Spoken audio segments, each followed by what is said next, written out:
السلام عليكم ومرحبا بكم معايا فيديو جديد. اليوم ان شاء الله جيت نوجد معكم العسل ناجح وبطريقه اللي هي سهله وصالح لجميع المعسلات.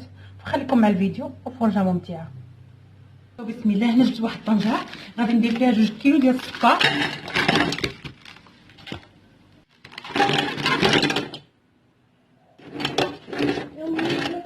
غادي نزيد عليهم ايطرو ديال الماء. الايطرو ديال الماء غادي نزيد كاس واحد اخر ديال العنبه حتى هو عامر بالماء، يعني في المجموع ايطرو وكاس ديال العنبه ديال الماء. غادي نزيد عليهم واحد الحامضه اللي قطعتها هكذا دوائر صافي، وغادي ندير العسل ديالي يطيب فوق البوطه. انا درت هذاك العسل باش يطيب فوق البوطه، يعني كتكون النار عاديه متوسطه، كنبقاو نحركو حتى يذوب لينا السكر، ما يبقاش بهذا كيبقاش هكذا باين. هنا من بعد ما داب لينا داك السكر كامل، دابا غادي نقصوا البوطه مزيان، غنقصوها على جهدها ونخلوها واحد تقريبا 45 دقيقه حتى لساعه. عاد ديك الساعه نطلعوا على الحامض كيبان لنا اللون ديالو كيبدا كيتغير صافي، كنبداو نعرفوا بان العسل ديالنا راه بدا كيوجد.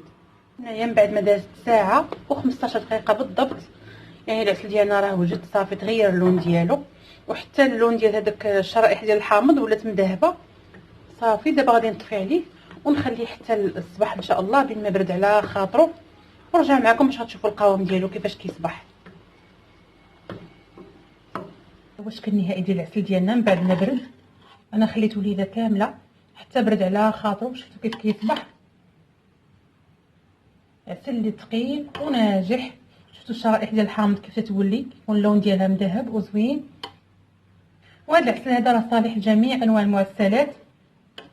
وبهكذا نكون وصلنا لنهايه ديال الفيديو. نتمنى يعجبكم هذا الاقتراح هذا، والى فيديو قادم بحول الله.